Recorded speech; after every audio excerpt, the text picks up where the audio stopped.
Meus irmãos, começaremos hoje, então, uma minissérie sobre Filemon. A ideia é que pensemos sobre os princípios cristãos em Filemon. Aqueles que nos acompanharam no ano passado, com relação à juventude, sabem que este foi o último livro que nós concluímos com relação ao estudo da juventude. Mas creio que é benéfico para todos nós, enquanto igreja, que possamos pensar novamente a respeito desse livro, porque eu acho que aqui há preciosidades, há pérolas da parte de Deus que precisamos interiorizar, que precisamos praticar. E eu gostaria que pensássemos, então, a partir do livro de Filemon, sobre princípios cristãos. Abra sua Bíblia, então, em Filemon. Leremos do verso 1 ao verso 7. Por ser uma carta menor, ele não é dividido em capítulos, apenas em versículos. Portanto, faremos uma leitura de Filemon do verso 1 ao verso 7. Diz assim a palavra do nosso Deus. Paulo, prisioneiro de Cristo Jesus, e o irmão Timóteo, a você, Filemon, nosso amado cooperador, a irmã Áfia, a Arquipo, nosso companheiro de lutas, e a igreja que se reúne com você em sua casa. A vocês, graça e paz da parte de Deus, nosso Pai, e do Senhor Jesus Cristo. Sempre dou graças a meu Deus, lembrando-me de você nas minhas orações, porque ouço falar da sua fé no Senhor Jesus e do seu amor por todos os santos. Oro para que a comunhão que procede da sua fé seja eficaz no pleno conhecimento de todo o bem que temos em Cristo. Seu amor me tem dado grande alegria e consolação, porque você, irmão, tem reanimado o coração dos santos. Só até aí, vamos orar, vamos ao Pai. Senhor Deus e Pai, louvado seja o teu santo e precioso nome. Obrigado, Senhor, por mais um dia de vida. Obrigado, Senhor, por mais um momento onde podemos nos achegar a Ti, graças a Jesus Cristo, autor e consumador da nossa fé, aquele que morreu no Calvário, mas a morte não o impediu, aquele que retornou, ressuscitou e está agora à direita do Pai. Este é o nosso Senhor. Esta é a razão da nossa esperança. Glorificamos a Ti, Senhor Deus, por Seu Filho Jesus Cristo, o amado de nossas almas. Deus Santo, através do seu poderoso Espírito, fala aos nossos corações. Opera, Senhor, poderosamente em nossas vidas, porque precisamos de Ti. Senhor, sabemos que há bênção, Senhor, na comunhão entre membros, entre Teus filhos. E o objetivo disso, o princípio disso, é justamente glorificar a Ti. Portanto, Senhor, abençoa o Teu povo, que veio aqui não ouvir a minha voz, mas ouvir a voz do bom pastor. Portanto, Senhor, fala conosco, abre o nosso coração, o nosso entendimento para compreender as verdades da Tua palavra e glorifica o nome do Teu Filho. É o que pedimos em nome de Cristo Jesus. Amém. Amém, meus irmãos? Amém, então. Bom, no ano passado, no final do ano passado, em 2020, houve uma celebração no meu trabalho, né, algumas premiações sobre o desempenho de algumas pessoas no final do ano. E isso acontece todo ano na empresa. E ano passado, claro, novamente ele aconteceu. E algumas pessoas foram premiadas. Eram diversos prêmios. Havia prêmio sobre o bom desempenho, esse eu não ganhei. Havia prêmio sobre aquele que trabalha mais rápido, esse eu não ganhei. Havia aquele que trabalhava melhor, esse eu também não ganhei. Muitos prêmios foram dados, eu não ganhei nenhum desses. Mas teve um que eu fui indicado e ganhei.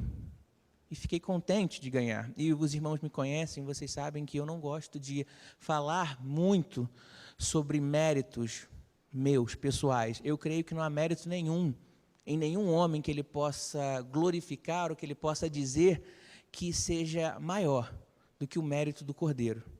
Então, acho que nós cristãos gastamos melhor o nosso tempo quando falamos mais de Cristo do que de nós mesmos. Mas esse eu achei interessante. E eu vou explicar o porquê que me alegrou. O prêmio era sobre conduta, e eu ganhei por integridade. É interessante porque era um dos valores da empresa, e então eu fui ali premiado pela integridade. O que me alegrou, meus irmãos, nisso, foi observar como eu sou reconhecido diante daqueles que estão ao meu redor.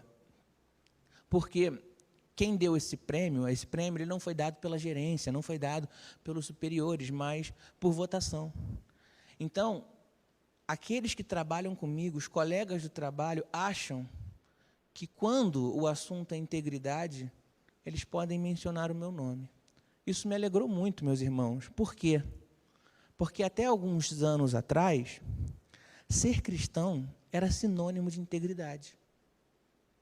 Hoje em dia, diante de muitos escândalos, de muitos problemas, parece que essa premissa não é mais verdadeira. E isso entristece muito meu coração. Quando alguém vê alguma postura errada e fala, é claro, é crente, isso me dói na alma, isso corta o meu coração. E eu percebo, você também deve ter percebido isso, que parece que hoje a gente precisa resgatar alguns conceitos, algumas coisas que antes eram comuns. Antigamente, havia um costume de empresas de contratarem cristãos. Há uns 60 anos atrás, isso era muito comum, porque eles sabiam que cristãos eram sinônimos de idoneidade. Era um camarada que você podia contratar, você não teria que se preocupar com relação a furto, com relação a roubo. Hoje em dia, parece que essa premissa não é mais verdadeira. E é nosso trabalho, meus irmãos, resgatar estes princípios. Eu creio que Filemão fala muito sobre princípios, sobre comportamentos que um cristão deve ter. E acho que nós seremos muito abençoados através disso. Buscar, então, pelo retorno desses princípios é o nosso desejo, deve ser o nosso desejo, o nosso foco. Então, hoje, nós pensaremos, à luz desses 7 versos de Filemão, de pelo menos 3 princípios. Estes são o bom testemunho, uma fé correta e, naturalmente, o amor fraternal.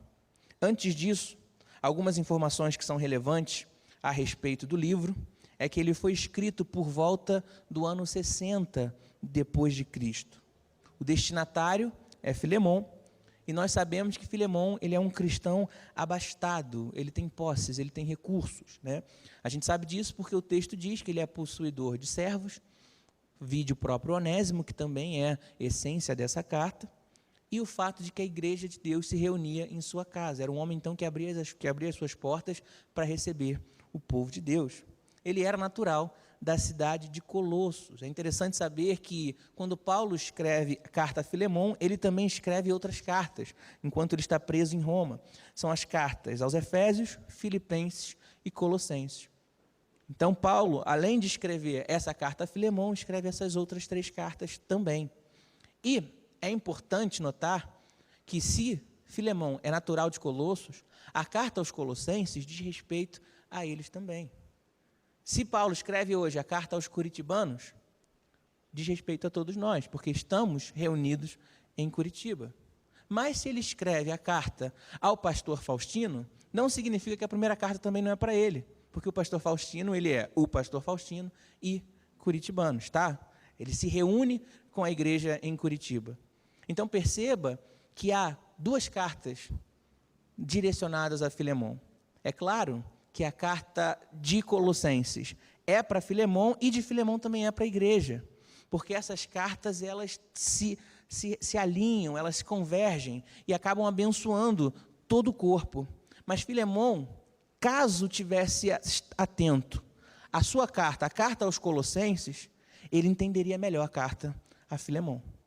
Entenda que é uma continuidade de informações. Aqui parece que é um novo assunto, mas, na verdade, Paulo ele já tocou em muitas questões na carta aos Colossenses, e agora ele vai tratar diretamente de um assunto com Filemão, que é benéfico para todos nós, mas se Filemão esteve atento à carta aos Colossenses, ele, então, vai ter muito mais facilidade de efetuar aquilo que Paulo pode vir a pedir de Filemon. Outra informação, não fiquemos só nisso a princípio, e vamos entrar nos princípios cristãos. O primeiro dele é a respeito do bom testemunho. Leia comigo novamente dos versos 1 ao verso 5. Diz assim: Paulo, prisioneiro de Cristo Jesus, e o irmão Timóteo, a você, Filemon, ressalto aí, nosso amado cooperador. Guarde isso no coração. A irmã Áfia, a Arquipo, nosso companheiro de lutas, e a igreja que se reúne em sua casa. A vocês, graça e paz da parte de Deus, nosso Pai, e do Senhor Jesus Cristo. Sempre dou graças a meu Deus, lembrando de você nas minhas orações, porque, ressalte essa agora, ouço falar da sua fé no Senhor Jesus e do seu amor por todos os santos. Pode parar aí. Primeira coisa interessante a respeito de Filemon é que Paulo o chama de amado cooperador. E nós sabemos que Paulo era muitas coisas, mas mentiroso não era uma delas. Na gíria da moda, Paulo não passava pano para ninguém. A gente vê isso em Gálatas, no capítulo 2, do verso 11 ao 16, onde ele vai chamar a atenção de Pedro, o apóstolo. E eu acho isso interessante por demais, porque Paulo tem, então, a ousadia de corrigir, seja quem for, se o objetivo é a glória de Deus. Correção, por se achar melhor, isso não traz benefício para ninguém. Mas para a glória de Deus, então, há um objetivo nisso. Para a boa conduta, então, há um objetivo. E Paulo, então, ele chama a atenção de Pedro no comportamento dele. Ele diz, não é assim que devemos proceder. Outro aspecto interessante na conduta de Paulo é que ele não passa pano, né, nem para ele mesmo. Ele não diz, eu sou bonzinho, pelo contrário. Em 1 Timóteo, ele diz que ele é o maior dos pecadores. Em Atos, no capítulo 22, do verso 3 a 5, e também no verso 20, a gente percebe como ele diz, o que ele diz sobre si. Ele fala claramente, eu era um perseguidor do povo de Deus. Eu dava cartas, eu pedia cartas para prender homens e mulheres e arrastava-os até a prisão. Eu gosto dessa palavra, arrastava-os, porque Paulo parece que não está escondendo o jogo, e ele faz questão de dizer a dureza dos seus atos. Ele arrastava pessoas pelas ruas até a prisão. No verso 20, ele diz que estava cuidando das roupas, das vestes daqueles que estavam matando Estevão. Ou seja, os camaradas estavam tão cheios de ódio que, para que o sangue de Estevão não respingasse neles, eles tiravam as suas vestes para que eles pudessem bater, para que eles pudessem assassinar aquele homem sem se preocupar com a sua roupa. Isso, meus irmãos, é requinte de crueldade. E Paulo estava preocupado em guardar as roupas daqueles caras. Para quê? Para que eles não tivessem, porque eles não fossem furtados enquanto estão operando, enquanto estão fazendo um trabalho, para que as roupas não fossem manchadas. Paulo está ali cuidando disso. Perceba que Paulo é um homem que sabe quem ele era e sabe quem ele é em Cristo. É importante a gente saber quem nós éramos antes de Cristo e quem nós somos agora. Os nossos pecados, os nossos atos, enquanto não servíamos ou enquanto não conhecíamos a Deus, eles servem para testificar a poderosa glória de Deus, a ação do Espírito sobre as nossas vidas. Ora, se eu furtava, hoje eu não furto mais. Se mentir era natural de mim, eu já não minto mais. E essa é uma transformação que é difícil de ver lá fora. De vez em quando a gente escuta um testemunho ou uma fala disso. Conhece aquele camarada ali? Aquele camarada era horrível. Aquele camarada fazia, acontecia. Hoje em dia é da igreja. Dificilmente você escuta uma história de transformação em que a igreja não está envolvida. Está vendo aquele camarada ali? Ele fazia tal coisa, ele agia assim. O que ele fez? Nada. Ele está bem, lê um livro. Dificilmente a gente escuta isso. A gente normalmente escuta, aquele camarada fazia tal coisa, agora ele entrou para a igreja. Aconteceu alguma coisa espiritual na vida dele e ele mudou. Isso é ação de Deus. E Paulo, ele tem consciência disso e ele não mente sobre si. E ele diz, eu era essa pessoa. Portanto, eu creio que não precisamos ter dúvidas sobre a conduta de Filemão, porque é Paulo que está falando.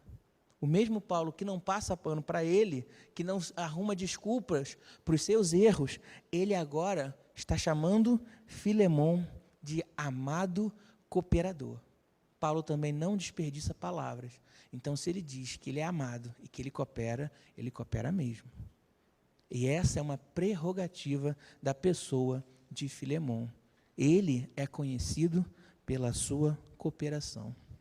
No verso 5, algo interessante também, o texto diz, porque ouço falar da sua fé no Senhor Jesus e do seu amor por todos os santos. Filemão aqui é conhecido pelo que ouvem dizer a respeito deles.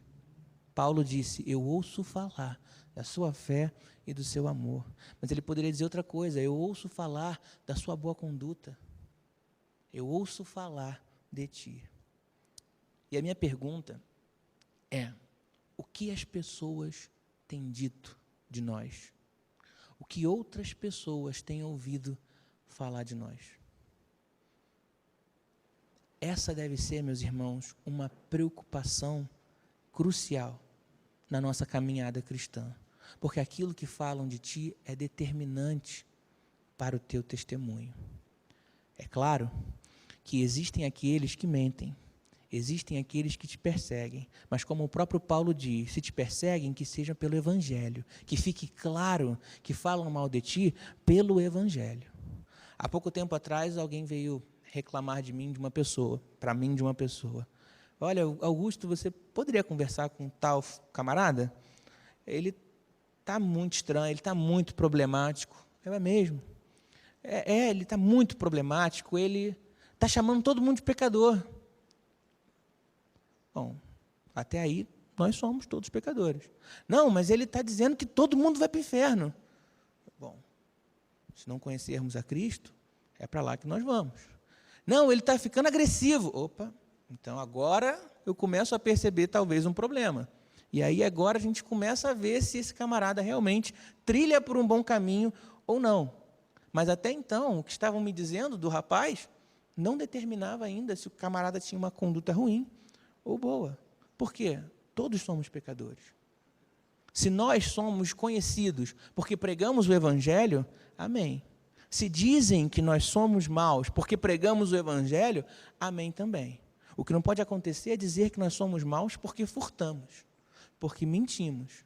Isso não pode acontecer. Em Romanos, no capítulo 2, há algo interessante a respeito justamente desse assunto. Romanos, capítulo 2, verso 19 a 24. Romanos, capítulo 2, verso 19 a 24. Há algo interessante. Paulo diz assim a respeito dos judeus que confiam na lei.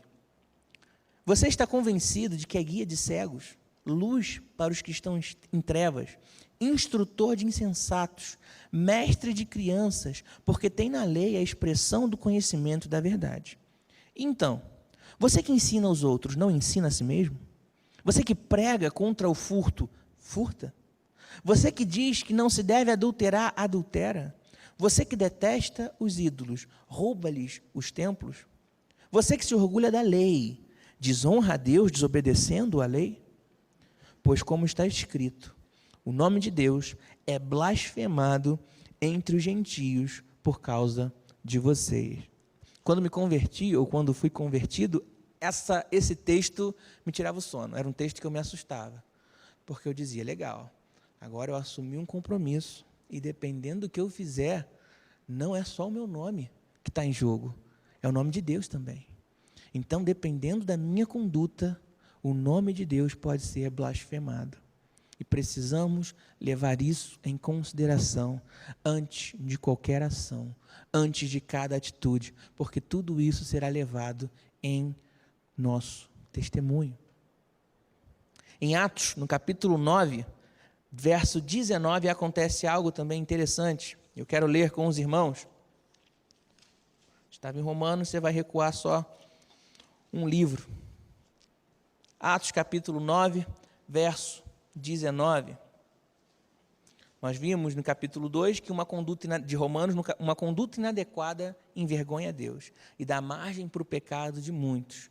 Agora, a gente vai ver os efeitos de um bom testemunho. E nisso precisamos compreender, precisamos entender o papel que um testemunho desempenha. Veja o capítulo 9, verso 19, diz assim, faremos a leitura até o verso 28, rapidamente. E depois de comer, recuperou as forças. Agora sim, Saulo passou vários dias com os discípulos em Damasco. Logo começou a pregar nas sinagogas que Jesus é o Filho de Deus. Ora, note aqui que ele havia sido convertido. Ele estava cego e foi curado.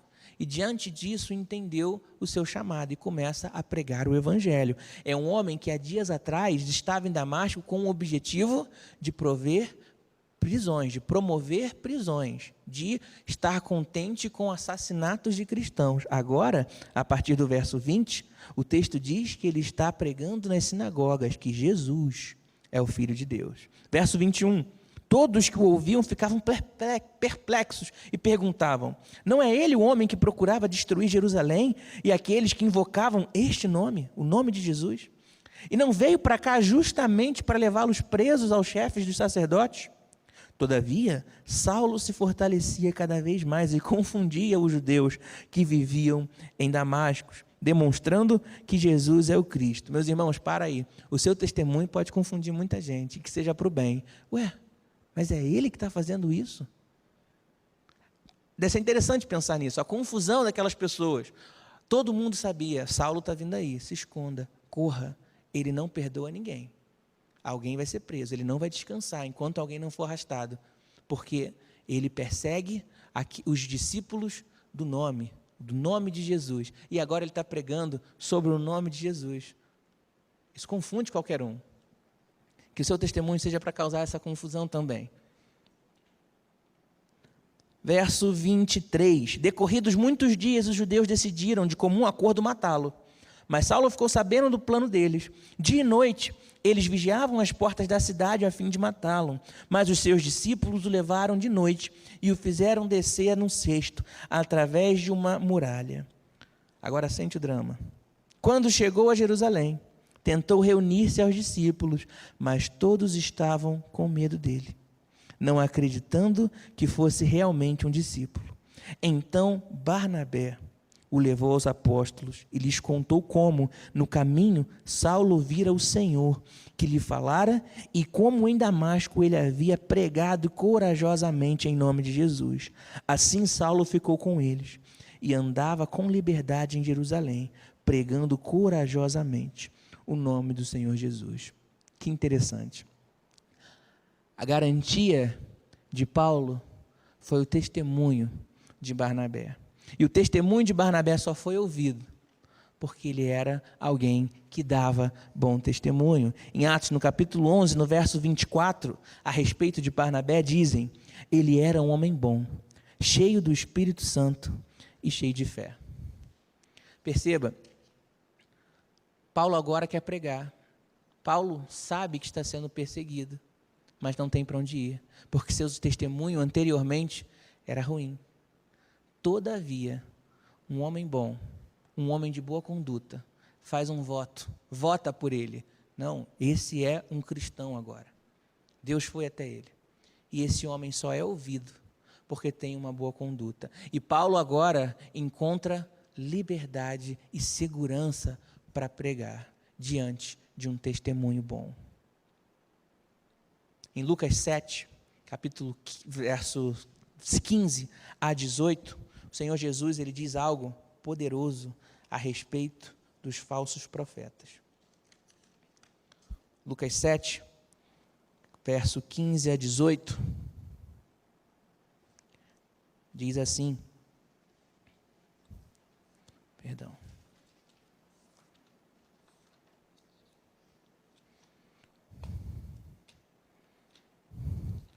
Lucas 7, verso 15 a 18. O jovem sentou e começou a conversar, e Jesus o entregou à sua mãe. Todos ficaram cheios de temor? Não, texto errado. Deixa eu ver.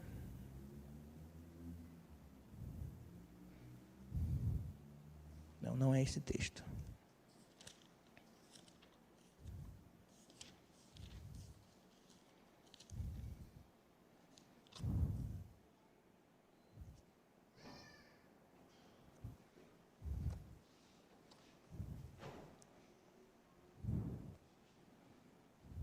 Agora sim, Mateus 7, meus irmãos, perdão. Houve uma confusão aqui nas minhas anotações. Mateus capítulo 7, verso 15 a 18, agora sim. O Senhor Jesus, ele diz algo a respeito dos falsos profetas. Ele diz, cuidado com os falsos profetas. Eles vêm a vocês vestidos de peles de ovelhas, mas por dentro são lobos devoradores. Vocês os reconhecerão pelos seus frutos. Pode alguém colher uvas de um espinheiro ou figos de ervas daninhas? Semelhantemente, toda árvore boa dá fruto bom, mas as árvores ruins dão frutos ruins. A árvore boa não pode dar frutos ruins, nem a árvore ruim pode dar frutos bons. E aqui fica uma questão. Se um falso profeta, ele é reconhecido pela sua conduta, como alguém que se diz cristão ele é reconhecido? Certamente pela sua conduta também. Se um cristão apresenta conduta duvidosa, será que ele pode ser chamado de cristão? Esse é um assunto sério, meus irmãos, porque muitas vezes o nome de Cristo ele é manchado, porque há pessoas que se dizem cristãos, como o pastor falou no domingo à noite, na semana passada. Há muitas pessoas que dizem que são cristãos, mas não são. E quando eles caem, eles levam o nosso nome juntos. Nós não podemos ser como estes. Precisamos ter uma boa conduta para pregar o Evangelho e garantir que há mais-valia no nome de Cristo. Um bom testemunho não é um luxo, não é uma opção. Um bom testemunho é uma prerrogativa do cristão e devemos nos esforçar para dar bons testemunhos. Próximo princípio é a respeito da fé, é sobre uma fé correta. Filemão também era conhecido pela sua fé. E alguém pode perguntar, você disse fé correta, pode ter fé incorreta? Certamente, existem muitas pessoas que têm fés incorretas em outros deuses, ou têm uma fé incorreta no Deus certo. Como assim? Acredita que Deus é de uma forma, mas não conhecem porque não leem as Escrituras.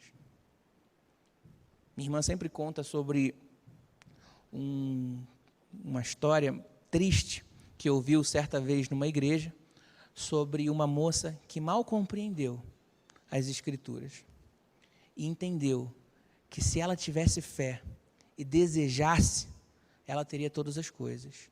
Então ela fez um propósito e obrigou as sobrinhas ou filhas, sobrinhas, a participarem desse propósito com elas. Qual era o propósito? Ela ia ficar sem comer, até que o Senhor Deus desse para ela uma casa num determinado lugar. Dias depois foram encontrados os corpos dessas pessoas. Isso é muito triste, meus irmãos. Isso é muito triste. Compreender Deus errado é o motivo de tantas guerras, é o motivo de tantos problemas. Então é possível ter uma fé errada no Deus certo. E é por isso que nós lemos a Bíblia, é por isso que nós nos dedicamos em oração, pedindo a Deus, revela-me, Senhor, quem Tu és. Faz-me, Senhor, compreender quem Tu és, para que eu possa Te servir. É importante ter uma fé correta. E Filemão era conhecido pela sua fé. Bom, Paulo argumenta em favor do Evangelho em Romanos, capítulo 1, verso 16 e 17. Bom de estar na igreja é que todo mundo adora ler a Bíblia, então a gente vai lendo textos, vai para lá e vai para cá e todo mundo gosta, amém? Amém. A gente fala às vezes disso em outro lugar, no trabalho, com outras pessoas, tem gente que não gosta não, mas aqui o povo gosta. Então em Romanos, capítulo 1, verso 16 a 17, Paulo fala em favor do Evangelho, ele argumenta, Ele diz: não me envergonho do Evangelho, porque é poder de Deus para a salvação de todo aquele que crê, primeiro do judeu, depois do grego. Porque no Evangelho é revelada a justiça de Deus, uma justiça que do princípio ao fim é pela fé. Como está escrito, o justo viverá pela fé. Bom, é um silogismo bobo, né? Mas que é carregado de significado. Se o justo vive pela fé, quem não vive pela fé não é justo. Silogismos são esses argumentos, né? Que, por exemplo, eu sou um homem alto, eu não alcanço os umbrais da porta. Irmão Tiago alcança os umbrais da porta. Logo, irmão Tiago é mais alto que eu. A gente percebe o silogismo nessas proposições. São duas verdades que te levam a uma sentença. É claro que há silogismos errados. Por exemplo, meu cachorro tem 4 patas, uma vaca tem 4 patas, o cachorro é uma vaca. Não, nada disso. Existem silogismos errados, mas esse é um silogismo certo. Se alguém vive de fé, esse alguém é um justo. Se você não vive pela fé, justo você não é. E aqui Paulo argumenta em favor do Evangelho, e ele diz que a justiça ela é do princípio ao fim pela fé, e o justo vive por fé. E aí quando a gente fala de fé, naturalmente, a gente lembra do texto de Hebreus, capítulo 11, verso 1, que é talvez uma das maiores explicações, né, um dos maiores exemplos, a primeira coisa que vem na nossa mente quando a gente fala de fé.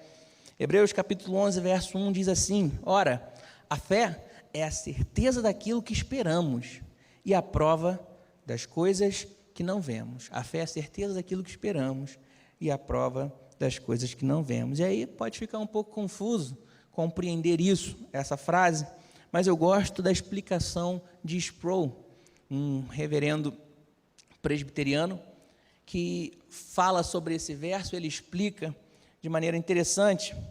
Ele chama a atenção de que fé e esperança, aqui no texto, elas são distintas.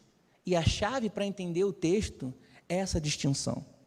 Se a gente não compreende que a fé e a esperança são coisas diferentes, a gente não consegue absorver o que o texto está dizendo. Eu vou reler. Ora, a fé é a certeza daquilo que esperamos e a prova das coisas que não vemos. E aí o Sproul diz assim: bom, eu gosto de futebol americano e eu torço para um time. A minha esperança é que ele vença, mas o meu time é ruim, então ele sempre perde. Mas a minha esperança, a razão pela qual eu torço, é para que ele ganhe, mas eu não tenho certeza que ele vai ganhar. No ano de 2019, o Flamengo, meu time, teve uma boa campanha. A minha esperança era que isso se repetisse em 2020. Não se repetiu. É por isso que a esperança é vã quando não está em Cristo. Mas a diferença da esperança para a fé é que a fé, ela está relacionada à certeza, à convicção. A fé está fundamentada em convicção. Ela não é vã, ela não é vaga, ela não é sem sentido. Tem gente que diz que a fé, você não tem que entender a fé. Pelo contrário. Quando o Senhor Jesus, ele resume os mandamentos, ele diz que é preciso amar a Deus toda a sua força, com toda a sua alma e com todo seu entendimento. Ou seja, raciocínio, lógica, compreensão, entendimento fazem total sentido, estão relacionados à fé, a conhecer a Deus e viver em razão dele.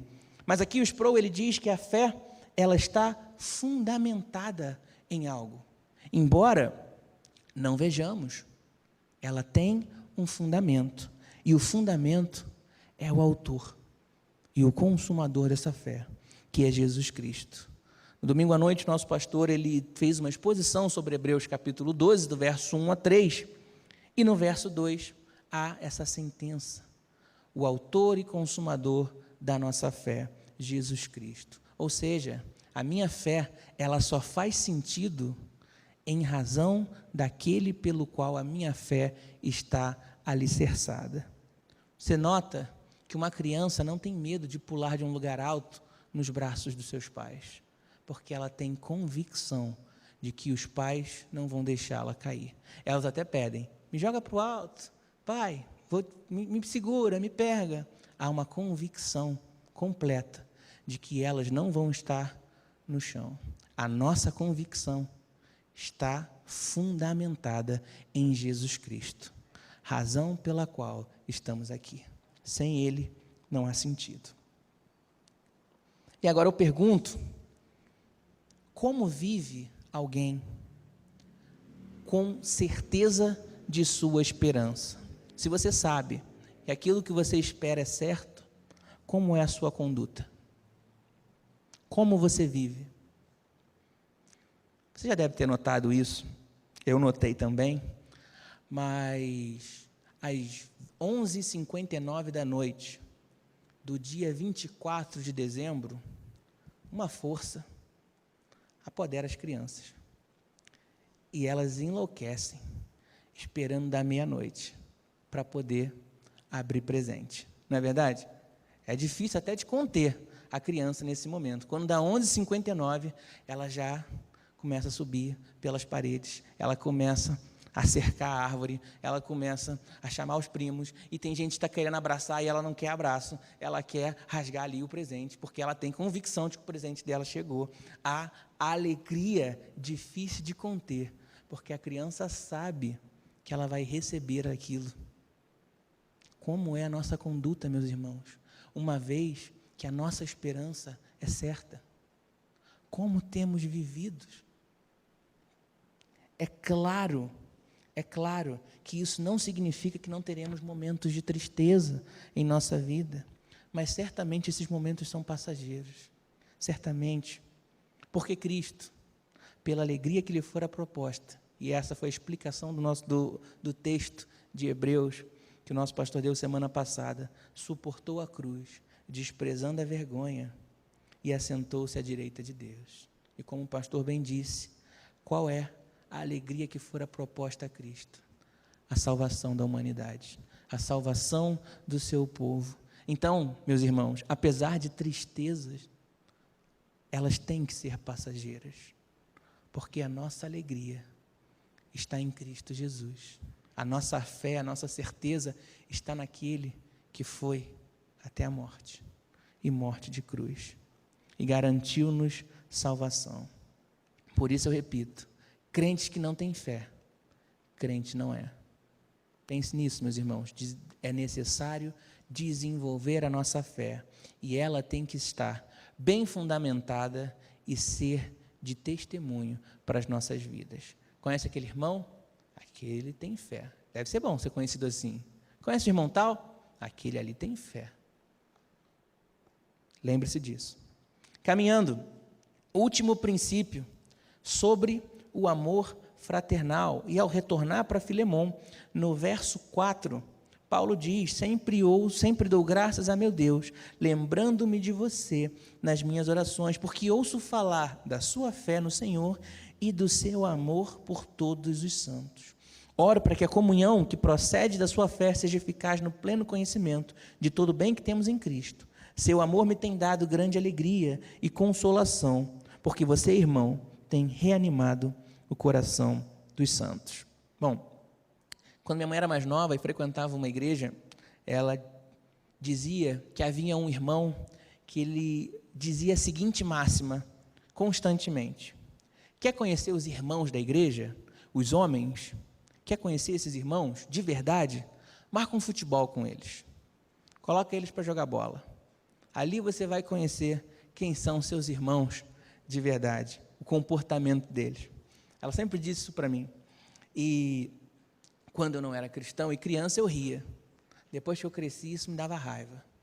Ficava chateado com essa frase. Porque um cristão não pode ser conhecido na hora de jogar bola. O cristão tem que ser conhecido em qualquer hora, não especificamente na hora de jogar bola.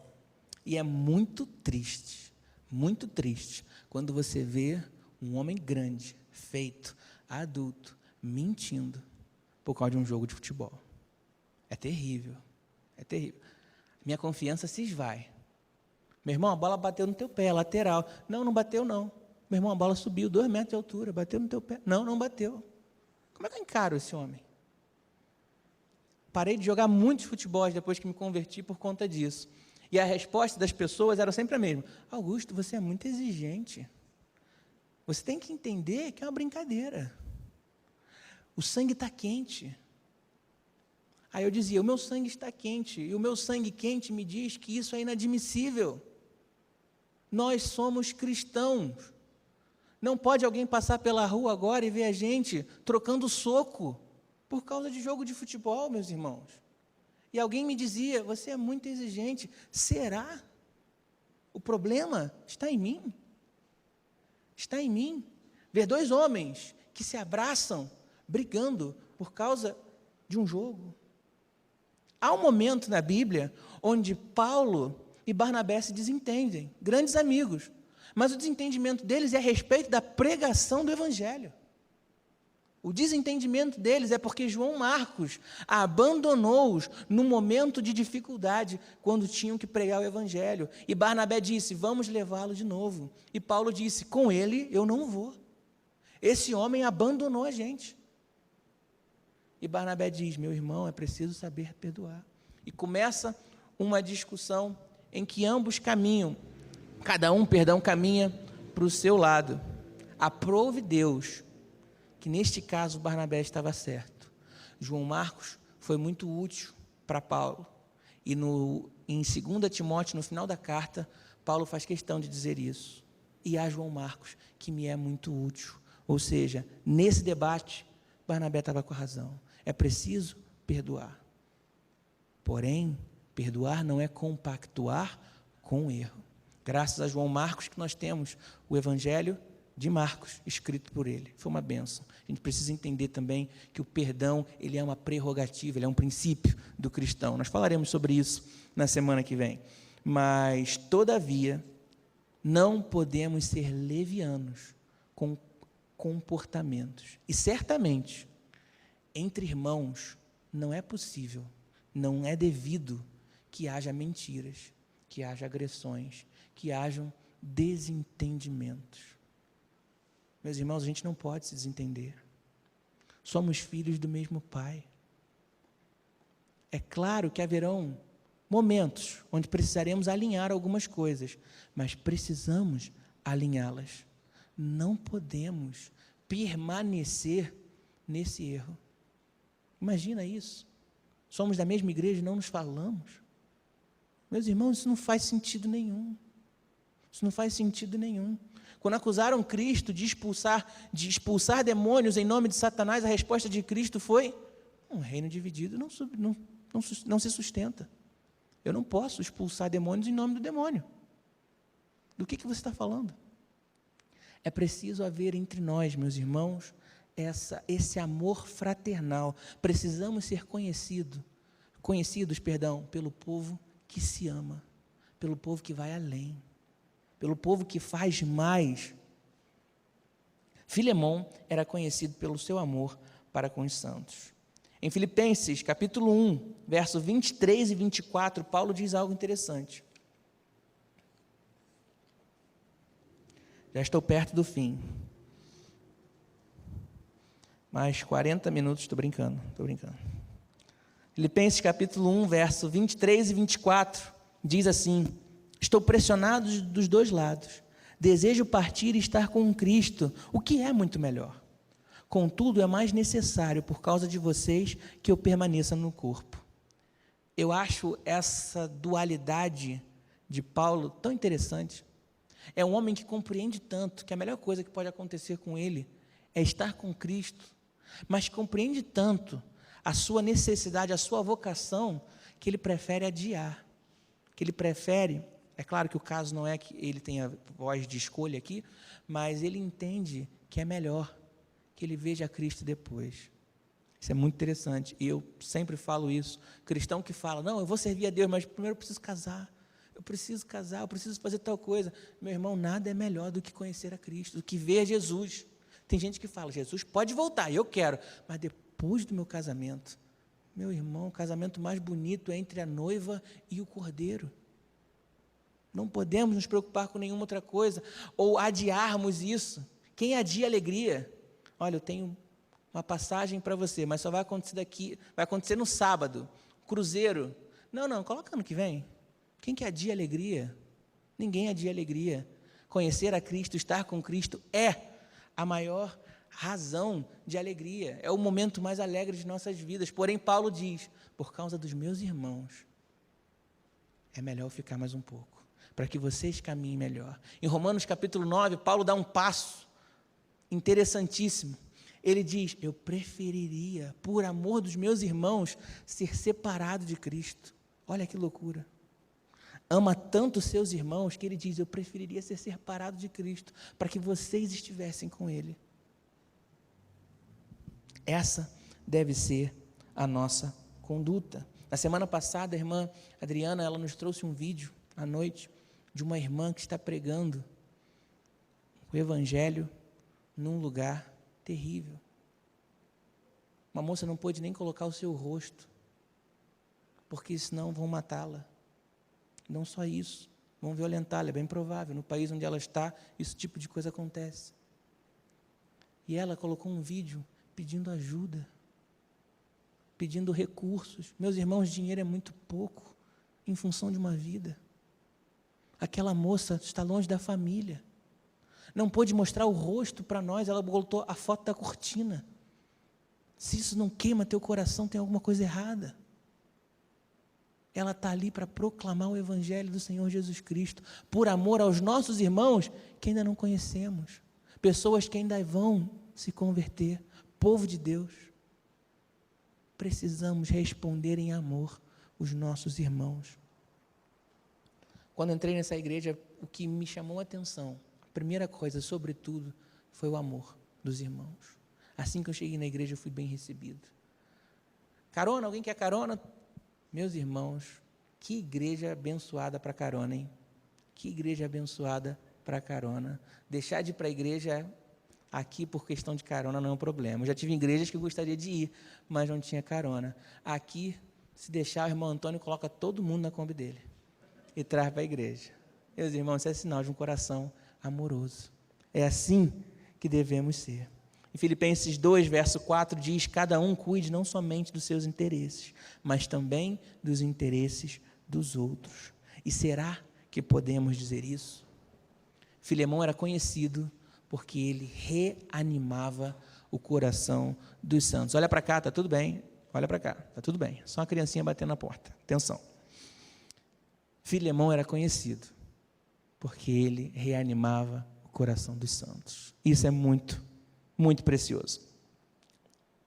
Você deve conhecer um texto de Jesus conversando com os 2 discípulos no caminho de Emaús. É um texto precioso de Lucas capítulo 24, ele acontece do verso 13 ao 35, mas rapidamente, 2 versos eu gostaria de dividir com os irmãos que me chamam a atenção. É o verso 17 e o verso 32. O verso 17 me chama a atenção porque ele fala da tristeza dos discípulos. Aqueles 2 homens caminhavam entristecidos. Depois, no verso 32, há uma frase poderosa. Quando eles descobrem que a pessoa que lhes explicava o Evangelho era o próprio Cristo ressurreto, eles dizem uns para os outros, o coração não ardia quando ele pregava, quando ele explicava a respeito das Escrituras para nós? Meus irmãos, esse é o sonho da minha vida. É alguém me dizer, meu irmão, meu coração ardia enquanto você falava do Evangelho do Cordeiro. Isso é muito precioso. Precisamos nos dedicar a isso. Que bom serviço é saber que nós temos feito para com os nossos irmãos, para que eles não deixem de caminhar. É reanimar alguém que chora, fortalecer quem está fraco, estender a mão ao ferido. São gestos que soam quase como inesperados para o mundo, mas para nós, eles devem ser rotineiros, devem fazer parte da nossa rotina, justamente por quem somos, porque somos servos de Cristo. Por fim, leremos juntos Filipenses capítulo 2. Abrem sua Bíblia, Filipenses capítulo 2, verso 1 a 11. Que o Senhor Deus através do seu Espírito, nos ajude a absorver e reproduzir esse comportamento. Filipenses capítulo 2, verso 1 a 11. Se por estarmos em Cristo, nós temos alguma motivação, alguma exortação de amor, alguma comunhão no Espírito, alguma profunda afeição e compaixão, completem a minha alegria, tendo o mesmo modo de pensar, o mesmo amor, um só Espírito e uma só atitude. Nada façam por ambição egoísta ou por vaidade, mas humildemente considerem os outros superiores a si mesmos. Cada um cuide não somente dos seus interesses, mas também dos interesses dos outros. Seja a atitude de vocês a mesma de Cristo Jesus, que, embora sendo Deus, não considerou que o ser igual a Deus era algo a que devia pegar-se, mas esvaziou-se a si mesmo, vindo a ser servo, tornando-se semelhante aos homens. E sendo encontrado em forma humana, humilhou-se a si mesmo, e foi obediente até a morte, e morte de cruz. Por isso Deus o exaltou à mais alta posição e lhe deu o nome que está acima de todo nome, para que ao nome de Jesus se dobre todo joelho, nos céus, na terra e debaixo da terra, e toda a língua confesse que Jesus Cristo é o Senhor, para a glória de Deus Pai. Amém, meus irmãos? Que esses princípios estejam sempre nas suas vidas. Se você sente que falta, peça a Deus. Se você sente que cumpre, peça ao Senhor que lhe mantenha, porque aquele que está de pé tem que tomar cuidado para que não caia.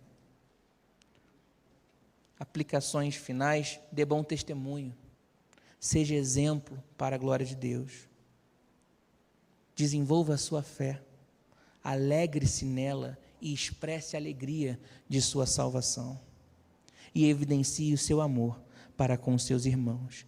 Reanime o coração dos santos. Dessa forma você verá Deus. Amém? Vamos orar, meus irmãos? Pode se colocar de pé, a gente vai cantar também, pelo que estou percebendo. Vamos orar ao Pai. Deus santo e precioso, poderoso Deus, Deus Pai, louvado seja o teu santo nome, Senhor, por todas as misericórdias que o Senhor tem derramado sobre os seus. Obrigado pela tua palavra, Senhor, rica, que nos constrange, mas também nos consola, que é conforto e alimento para as nossas almas. Deus Pai, ensina-nos, Senhor, a reproduzir as tuas escrituras em nossas vidas. Ajuda-nos, Pai, a dar bons testemunhos para a glória do teu nome, para a glória de Cristo.